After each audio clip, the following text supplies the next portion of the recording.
ថ្ងៃនេះពិសេសខុសគេបេសកកម្មអមដំណើរលើកនេះគឺជាភារកិច្ចវិជ្ជរីដែលបានជួបដូចគ្នាលោកអត់បត់អីសោះលោកធ្វើការឲ្យដែរខ្ញុំសូមទាយជាមន្ត្រីពុទ្ធ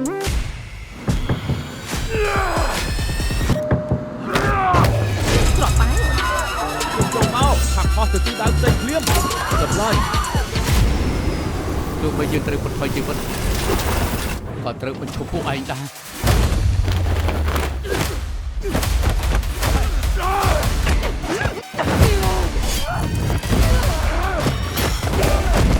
ពេលចាត់ការឯងដល់វេនពួកម៉ាក់ឯងបង I know you could feel it.